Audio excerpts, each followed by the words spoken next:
Hello everyone, and welcome to this live webinar validating the routine use of high-resolution QTOF LC-MSMS for the analysis of pesticides in baby food. My name is Ashley Sage from SciEx, and I will be moderating today's webinar, hosted by Labroots and sponsored by SciEx. Today's webinar will be presented by Professor Amadeo Fernández Alba, who is currently Professor of Analytical Chemistry at the University of Almería in Spain, and is also head of the European Union Reference Laboratory, the EU MRL, for pesticide residues in fruits and vegetables. Amadeo has 22 years' experience in university teaching, master's and doctoral programs, and has directed 15 PhD theses, and 6 are currently in development. Has participated in more than 15 European Union projects, 30 competitive Spanish research projects, and more than 50 research contracts with companies. He is the director and founder of the research group Pesticide Residues, founded in 1996, and is also the author of over 256 scientific papers in journals related to the quality of food safety and environmental protection against chemical contamination. So a very well known and a very experienced scientist in the use of mass spectrometry. As you can see today, we're talking about the routine use of high-resolution QTOF LC-MSMS, specifically related to pesticide residues in baby food. But before we move into the main body of the presentation, I'd like to just go through some housekeeping. During the presentation, you can pose questions to the speakers during the presentation while they're fresh in your mind. And to do this, you simply type them into the Q&A box, which will open when you click the green Q&A button at the lower left of the presentation window. Questions will be answered after the presentation, so if anything pops up during the presentation, you'll be more than welcome to fill in the Q&A and leave it there so we can have a session towards the end. If you experience any technical problems seeing or hearing the presentation, please just click on the support button found at the top right corner of the presentation window and report your problem by clicking on the green Q&A button at the lower left. So hopefully nothing will be too many technical issues during today. This is also an educational webinar and offers free continuing education credits. After the webinar is over, please click on the CE button located in the bottom left-hand corner of your web page and follow the process of obtaining your credits. So, just to set the scene, I will give a few slides to talk about what Amadeo is presenting today and a little bit about the technology that is being used, and then we will move on to the main session. The presentation will cover off more around the use of routine high-resolution mass spectrometry, in this particular example, the SciEx X500R QTOF, specifically aimed at pesticide residue analysis in baby foods. When designing these types of instruments, what we're looking always to do is just to make sure that we have a suitable sensitivity to meet the regulations, robust enough to deal with matrices, and also provide very accurate data, as you would expect from a high-resolution mass spectrometry instrument, particularly around the ability to identify the components of interest using accurate mass, the ability to acquire MSMS data whilst maintaining things like ion ratios to confirm the presence of the target compounds that we're dealing with. And of course, when you're looking at things like data review, it's important to simplify the reporting structure of such type of instrumentation and software.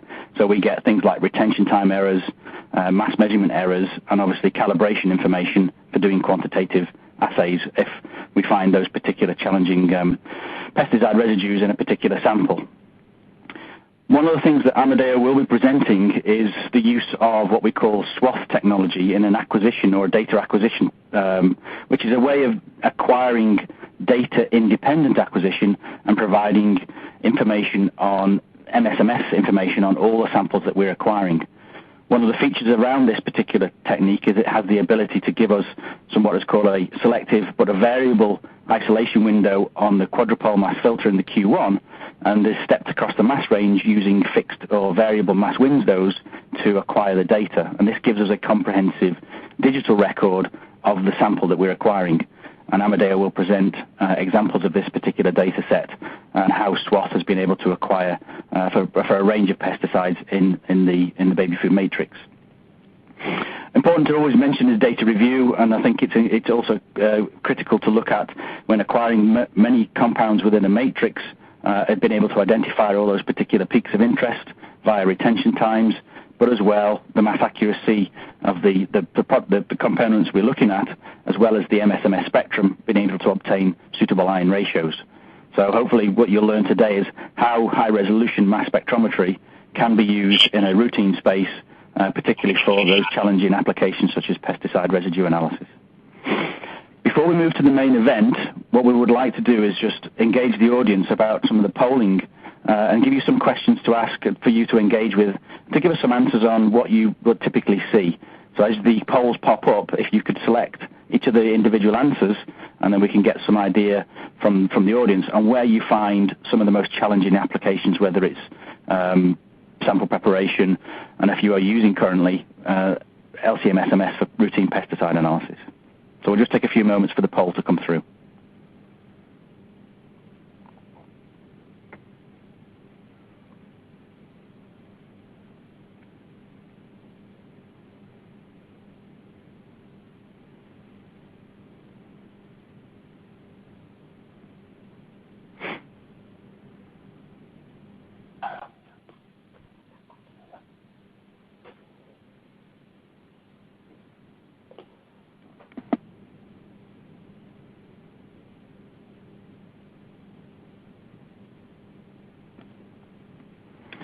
So hopefully now there is a chance to sort of give us some indication of what you would normally see, and we'll keep on moving with the presentation. So over to Amadeo. If you can now move on to slides and we can move into the main presentation from Amadeo. So Amadeo, the floor is yours, sir. Thank you very much, Ashley. Thank you very much to all the audience, the webinar audience. Wait a moment.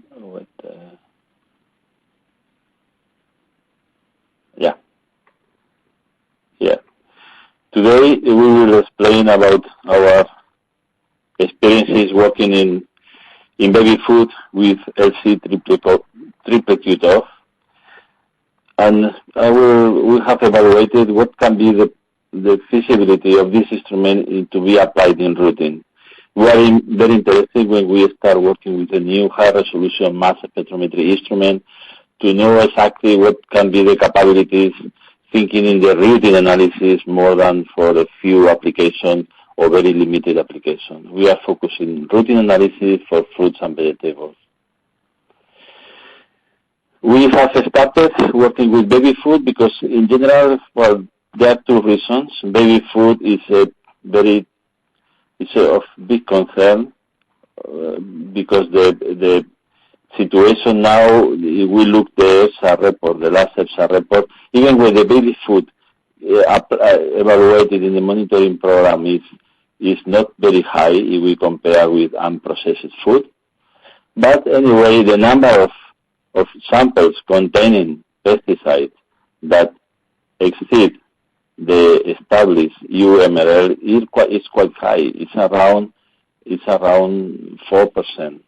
If we compare with the same percentage for conventional production and processed food, we can see that it's at the same level. Only the very fast comparison are difficult because the number of samples are not the same, but it is only a point to consider that it's a very big concern because baby food is a very sensitive product, and it's important to develop in the laboratory very good analytical techniques, very robust analytical techniques to control them properly. Also, it's important to see that sometimes, or in some of the cases where we found pesticide, there are not only one residue. Sometimes even we can detect more than one.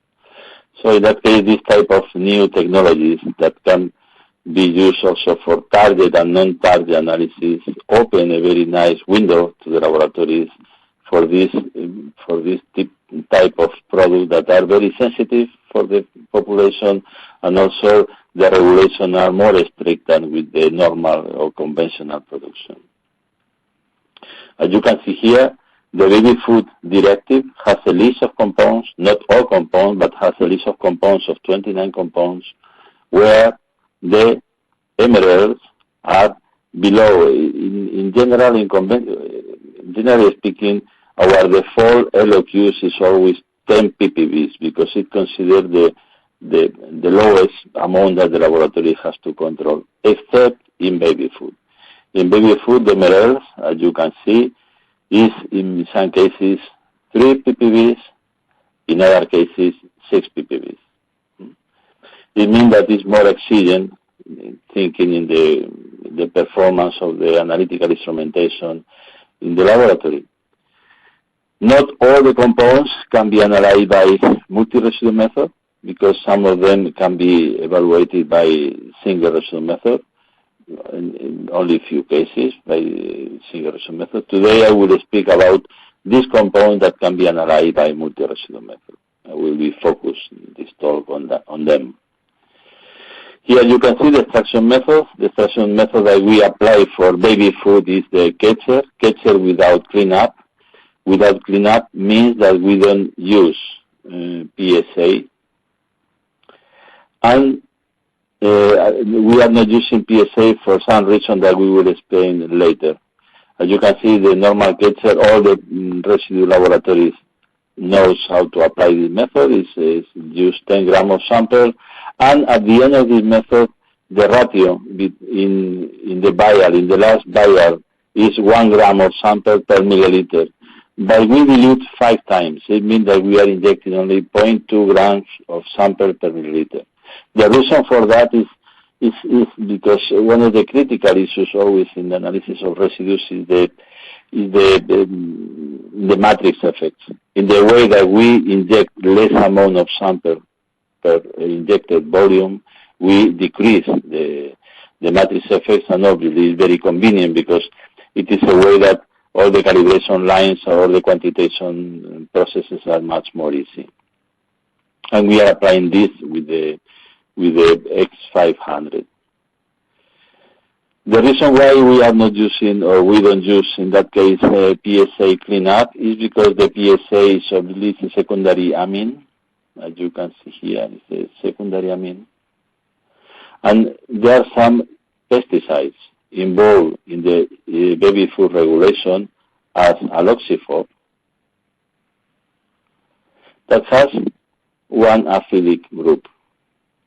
If we apply PSA in this type of compounds, these compounds obviously are trapped in the cleanup material, and the recoveries that we can get typically are quite low, even below 25. So it is the reason why working on baby food and thinking in the special compounds included in the directive is better to avoid the PSA. And the second reason is in the top of the slide. As you can see in this slide, you can see here what is the difference in terms of the noise or the compound that we can detect in the instrument, in the mass spectrometer. You compare between a baby food or solvent. As you can see, they are not very dirty matrices, so we don't need to apply any cleanup. Also, we have to say that in general, these baby food products ready to eat are not very complex matrices in general, because probably they contain 2 or 3 different fruits, or a mixture of vegetables, and one of them probably can be more complex. When I say one complex, I mean that there is a lot of co-extracted compounds in the catcher method that is diluted by the other that typically can be more easy. So they are not a very, very critical samples in terms of matrix effects, but obviously you will have to take in consideration, for example, the use or not to use of PSA. And also we have to consider obviously very carefully that the LQs of our instrument, of our method, has to be around or below 3 ppb to perform a good quantitation and to decide if the detection are above or below the MRL. This is the instrument that we have used, the X500 QTOF, and this is the ion source parameters, and you can see the ion source parameters are very similar than the ion source parameters used in the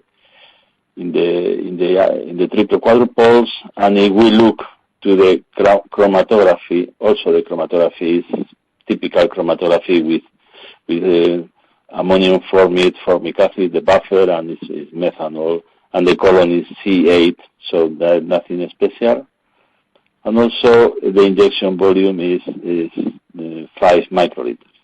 It is the normal procedure. Here on the right side and the bottom is the gradient. And well, it is we don't apply a specific chromatographic or ion source parameters in this type of analysis. Recoveries. Applying this method, the recoveries are very good. As you can see, in all cases, the recoveries are close to 100. In the 3 different type of baby food product that we have evaluated is apple pear, peach banana, and also fruit salad.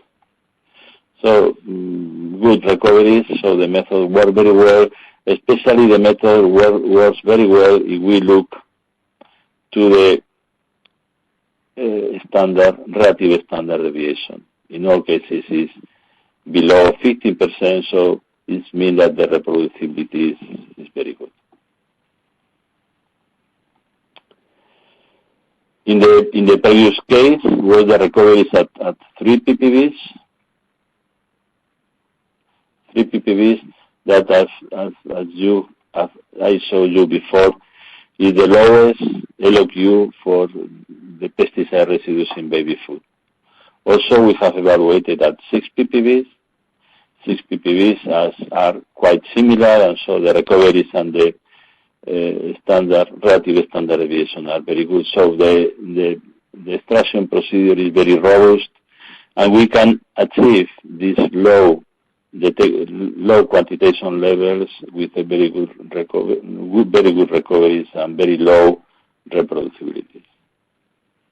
But here is a key aspect is to see that how to identify what is the identification criteria that we have in the EU guidelines. The identification criteria needs 2 ions. In that case, we can take 2 ions, one in full scan, high resolution MS, and the second one in MSMS, high resolution. But in the case that as we need 2 ions, there's something in the workflow of the laboratory that has to be decided. We can get 1 ion in the case of full scan MS, but the second ion can be taken from the data-dependent target MS2 and data-independent target MS2. Sometimes to explain, because this type of, it is something different, that the workflow that we can apply in the triple quad has to need probably some special explanation. Data independent means that in all the scans, the instrument is performing MS2. And target and non-target MS is referred to the quadrupole. In the target MS, the quadrupole is selecting specific ions to perform the MS2, but in the case of non-target MS, the quadrupole is open, or we are doing full scan in MS2 and full scan in MS1 and in MS2. But one of the advantages, one of the main advantages of this instrument is that the quadrupole can be not always open. We can select isolation windows of MS. It means that the quadrupole takes different mass windows for the MS2. In that way, we can clean the MS2 spectra. We have to think that in full scan MS1, probably the number of ions that we produce in the spectrum is around few thousand. In MS2, in data independent and non-target, we are applying MS2 for all ions at the same time in only one window. It means that probably we can get 14, 15, 20,000 ions. It can produce very complex spectrum, and sometimes there can be even difficulties with isobaric compounds as a consequence of the large amount of ions present in the spectrum. Other advantage that I will explain now is one of the difficulties that we have many times with the triple quad is that in the triple quads we need two transitions. These two transitions means that we have to break two ions to get the transition. In the case of high resolution mass spectrometry, typically one ion is the protonated ion, and the second is one fragment that comes from the break of one bone. It's clear that always we can find a very sensitive or very good signal if we need only to break one bone, or sometimes different that if we have to break two. Because sometimes one of these two can be very strong and probably the signal is very low. It typically happens very often with the triple quad where we have a very big signal in one transition, a very small one in the second one. In many cases it can be avoided by using high resolution MS. So this is one example about how the spectrum from the library has a perfect coincidence with the experimental spectrum that we obtain. For, in that case, it's in solvent, 3 ions with a very good signal. It is for heteropophos. And here we will move probably to for us the most interesting part of this instrument is the work of SWATH. SWATH is to work in full scan and MS2, but in that case the quadrupole is doing different mass windows, sequential mass windows that are delivering for MS2. It is the cycle time. I will probably in the next slide I can explain you a little bit more easily. And this is the accumulation time. This is the mass range, and as you can see, we have one mass range in full scan, and it's more in MS2 because we are expecting low fragments. The SWATH evaluation is the sequential window acquisition, also can be represented in this figure.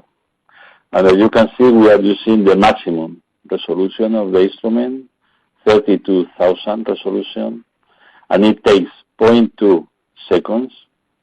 And after that, we sequentially create different mass windows with the quadrupole at 32,000 resolution.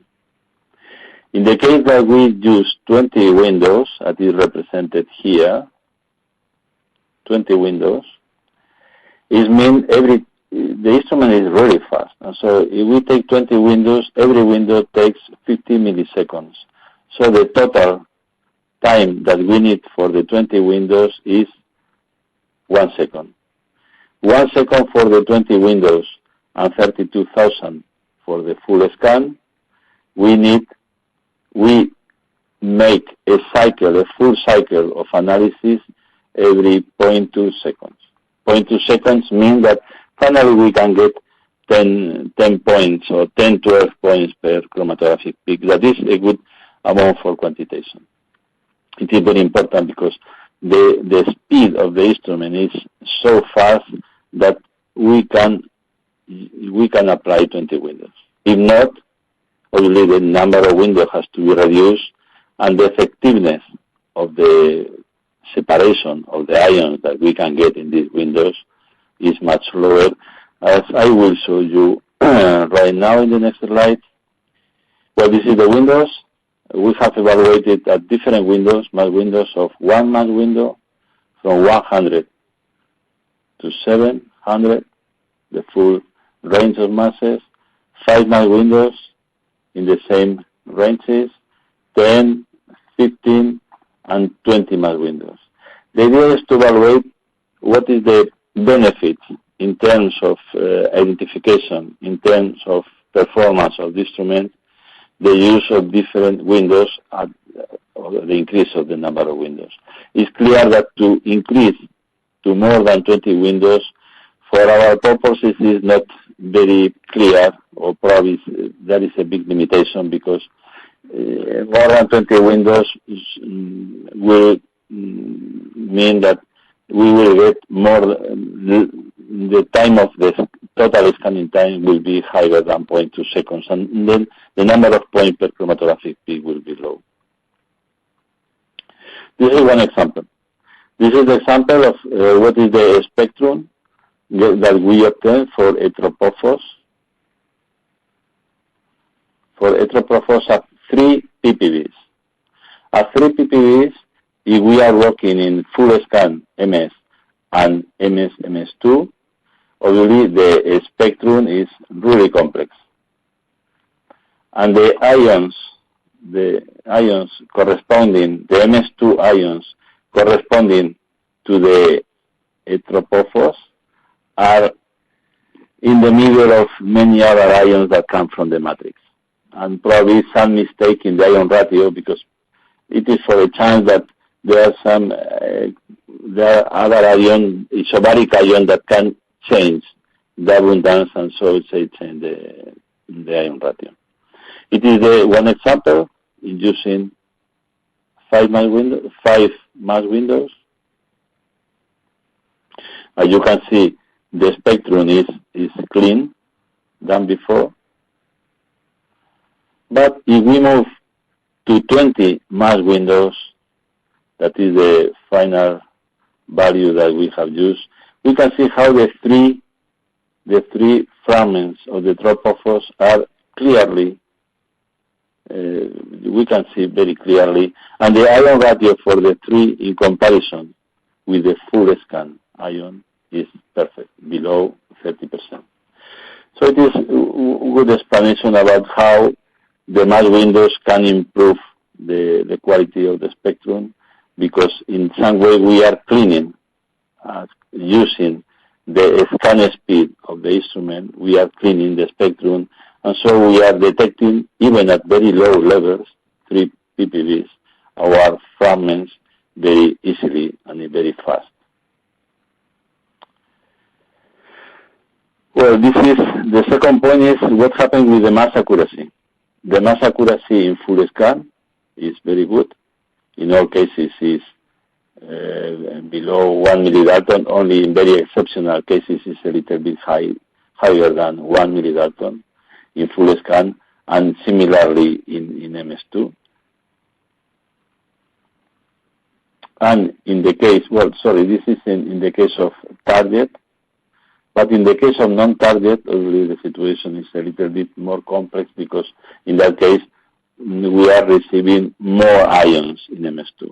But in general, we can see that even in the MS2, the mass error are in a good range, typically close or below 1 millidalton. This is the ion ratio. It is the criteria that we apply for a correct identification. And as you can see, the ion ratio is, for all the compounds evaluated, close to 100%. It represents a good advantage. Obviously, this ion ratio is obtained at very good level as a consequence of the SWATH.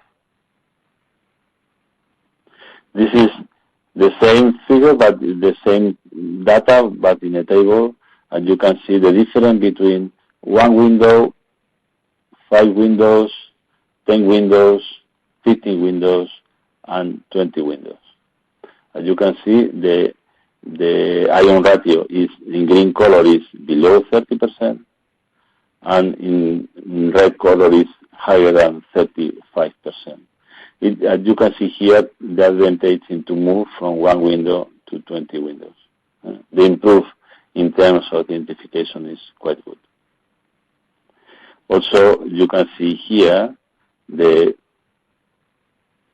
mass errors depending of the windows. In that case, the mass error are not affected very much with the windows. The windows are affecting, especially to the ion ratio. This is one example about the full scan, the peak shape of the full scan and the transition. And you can see they are very good in all cases. We can see that the 30% ratio is applied very, very good, and the peak shape of the chromatographic peaks also are very good.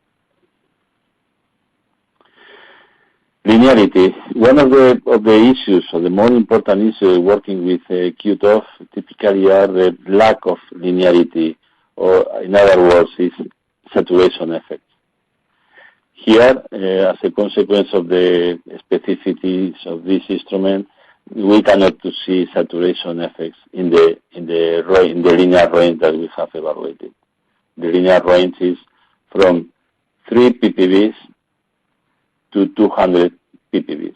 But even at 100 ppb, there are no problem. In that case, our linear range is stopped in 200 ppb because for baby food purposes, it is one of the best options to do it. You can see the matrix effect, the RS2, the slopes, and the matrix effects are very low as a consequence of 2 points. The first point is that these matrices are not very difficult, but also it's a consequence that we are diluting 5 times the sample before injection. It means that even when the LOQs are 3 ppb, the real amount injected is 5 times lower. This is examples of linearity. As you can see here, is in the small range from 0 to 20, and also in the high range. So linearity is very stable along all the range that the laboratory needs for routine analysis. It's a very, very important aspect of this instrument, because in some other cases, the linearity working with time of flight has some problems with this analytical parameter. Repeatability is also quite good. As you can see, in all cases is below 20%. 20% is the threshold that we apply as acceptable in the guidelines, and it's always below 20. It's 50 or even lower, and it is a good indication that the number of points per peak, even with 20 mass windows, is enough, because the reproducibility is good.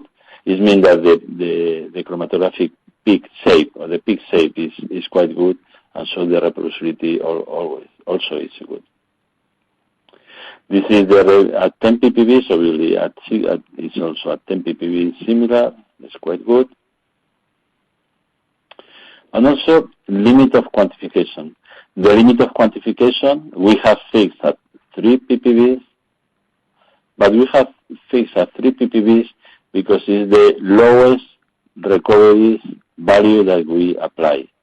But the instrumental LOQ typically is 1 ppb. So even if the laboratory needs for a specific application, the LOQ that can be achieved is even lower. It's around 1 ppb, even 15 ppts.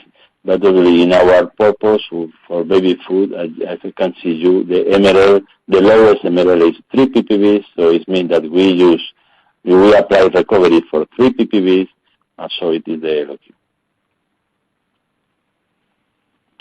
We have applied the method at different samples.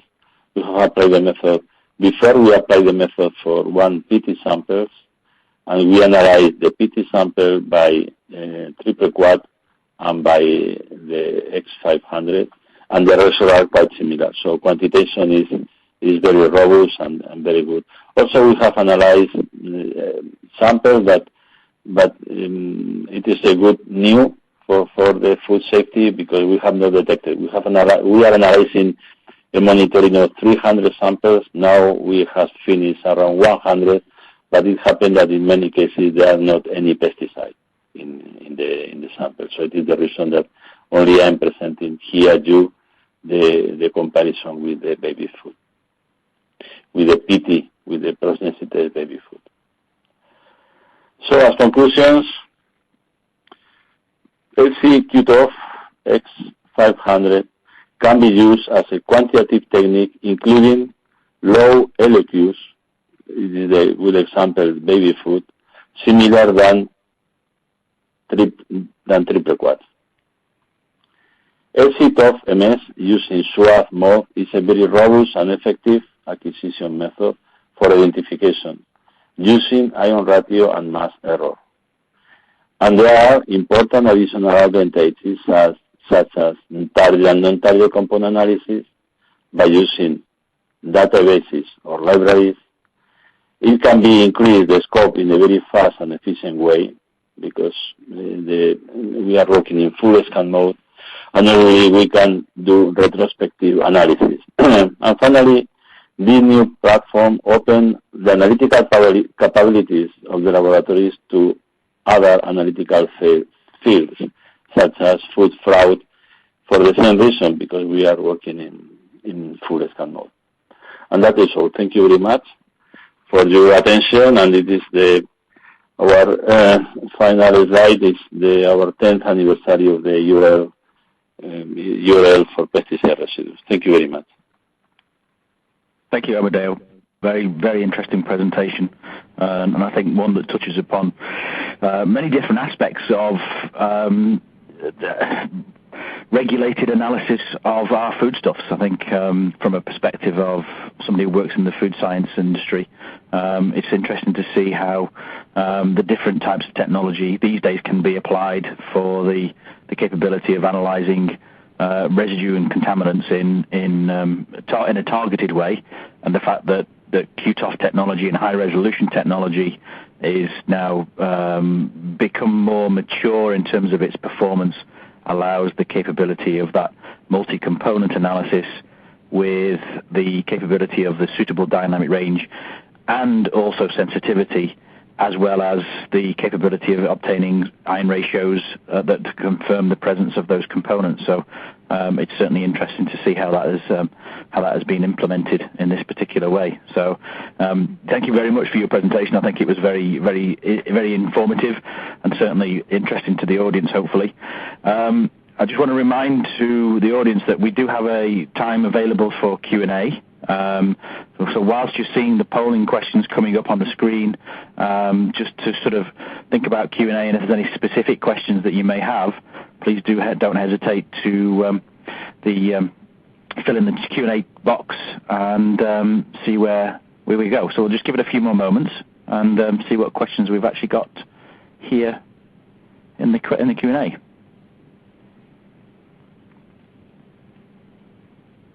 Interesting comment about food fraud, Amadeo. Obviously, food fraud, we've seen so many cases recently of how food has become adulterated and affected in the food chain. So going back to the horse meat scandal in 2013, and of course things such as spices have been contaminated with peanuts and potentially causing allergenic reactions to consumers. Do you think that high resolution instrumentation will become more widely used in a more of a routine space as a part of the complementary analytical technology to complement triple quad type of acquisitions? Yes, it is clear. One of the most important new interests of the laboratories and also for the food safety is the food fraud, because in some cases the food fraud probably not related with safety, but in many other, yes, as you can say about allergens. And only the amount of potential contaminants are very high. Many of them are well described in bibliography, but really we cannot expect that the laboratory has thousands of analytical standards in the laboratory for this, because only it is the resources always are limited and it's impossible. And the only way to at least to a first evaluation about what can be the target, the new target for in case of food fraud, only full scan mode is fantastic. It's necessary to work in full scan, and only this type of instruments allow us to use a big databases and to keep under control or to keep under detections many compounds, even when we have no analytical standards. So it is I think it's a very promising future for that. Okay. Yeah, it's interesting to see how that is going. Do you see trends? One of the questions we've got is, do you see trends regarding the types of compounds that are being analysed for in a targeted way? And do you see those types of numbers of compounds going up or still remaining the same as part of the regulations these days? You mean about pesticides? Yeah. Is that list likely to increase, or is it still remains the key target list? The key target list that we have in the EU monitoring program is around 200 compounds. But it is clear that this is the priority list. But for many other reasons, the list or the scope of many laboratories nowadays are 5, 6, 700 compounds in each run. And we have to consider that from these 600 or 700 compounds, probably are detected in the whole year, they are detected only 150. So sometimes, in order to speed up the process, in order to go in the fast way, it is a good opportunity for those compounds that are very infrequent, or probably we have not detected in the last 2 years, to be included also as in silico, we can say, in the database, but not injecting every batch, because it facilitates a lot the work of the laboratories without any penalty on the food safety control. Okay, yeah, that's interesting. We have a couple of questions, I think, from the audience.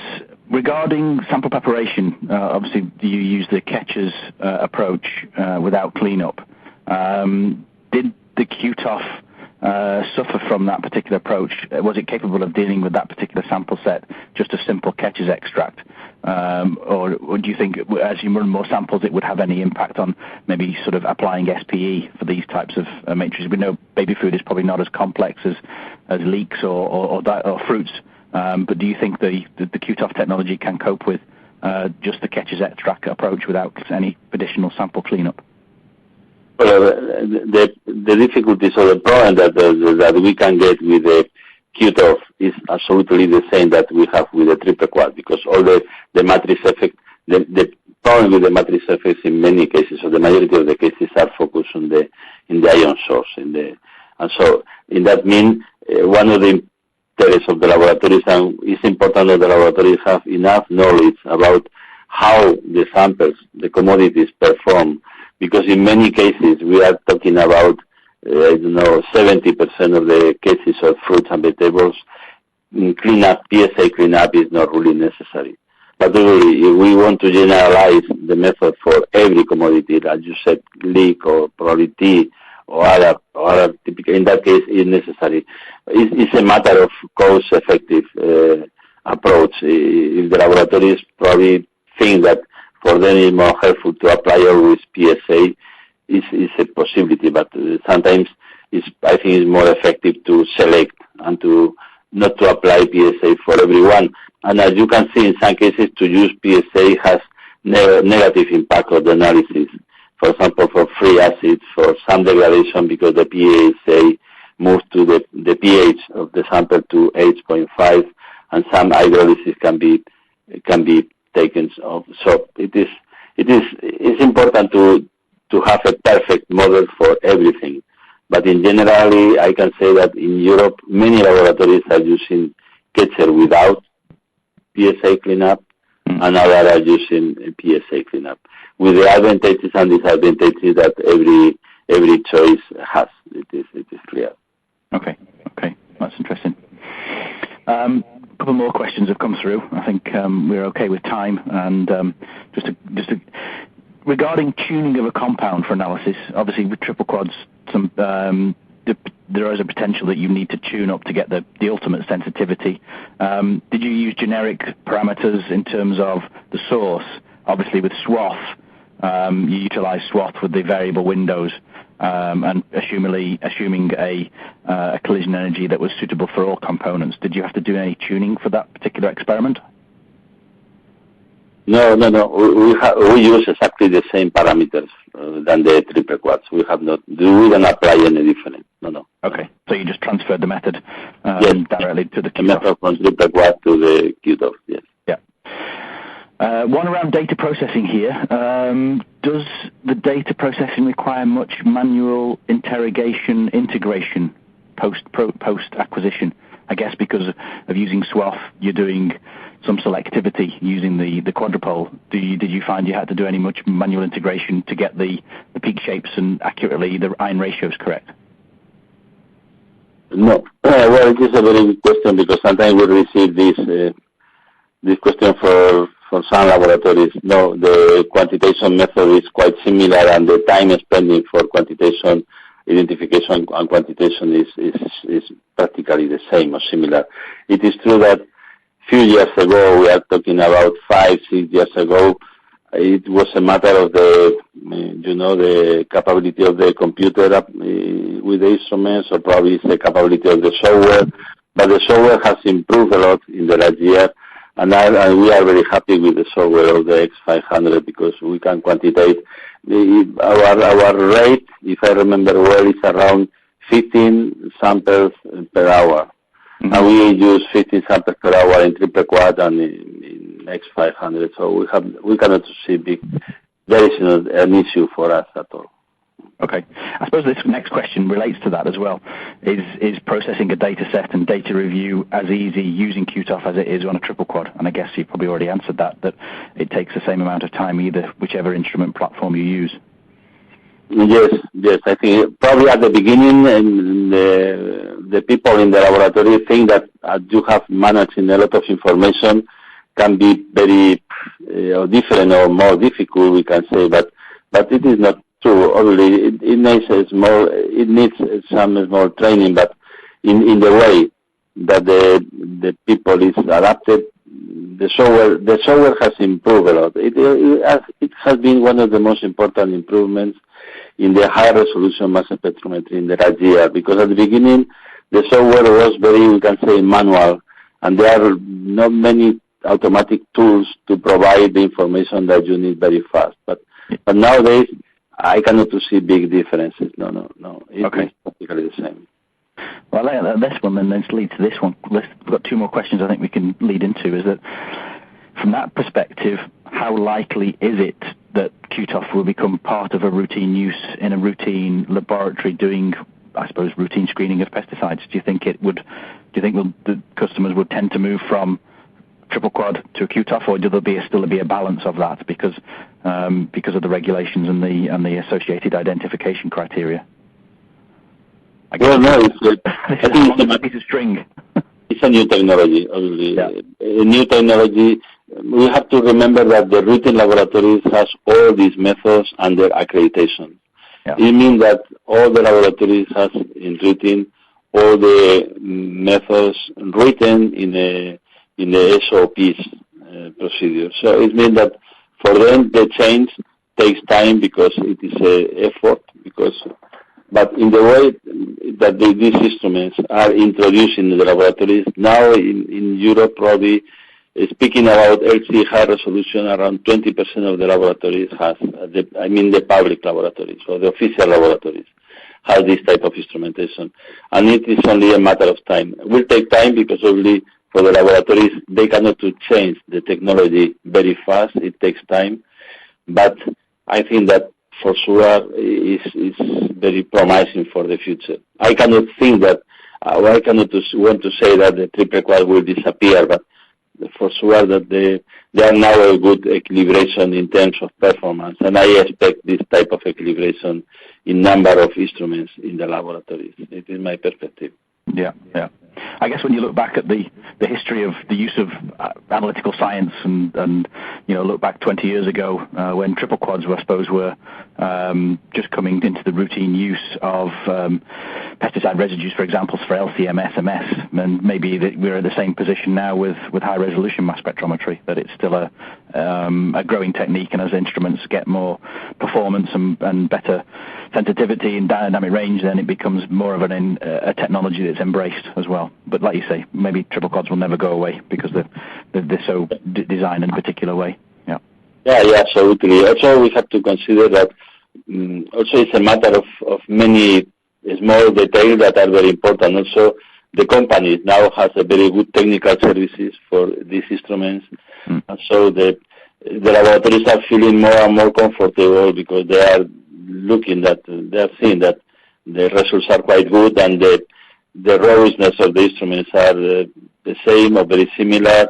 The reparation are quite similar, so I think it's a way that we started this way around 10 years ago, and now I think it has been very successful, the introduction of these instruments. If we consider the time and the investment of money, investment of time, I think it's a good movement. And also, finally, the most important point is that the quality of the analysis will be improved. It is, for me, very clear.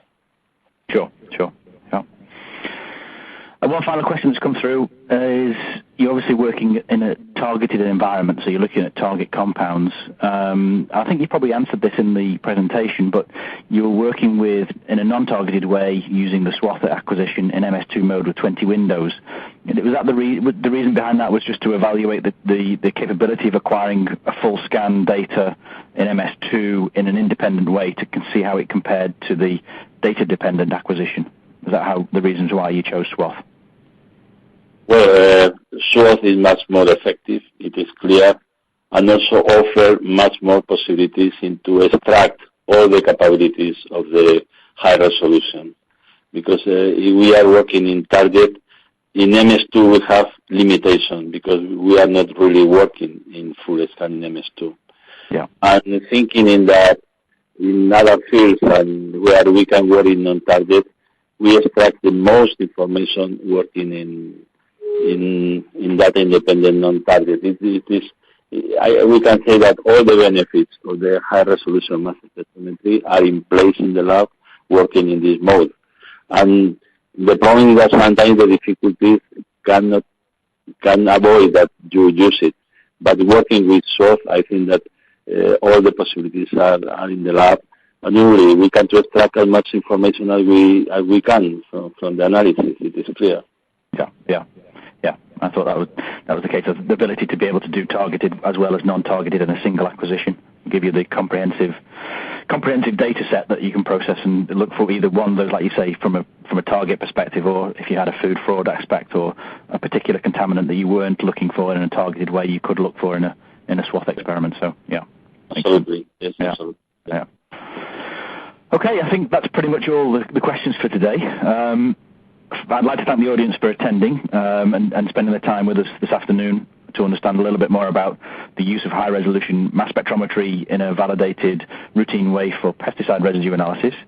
I'd like to thank yourself, Amadeo, for spending the time and presenting such a very nice data set on what you found, particularly using the instrument in this particular application.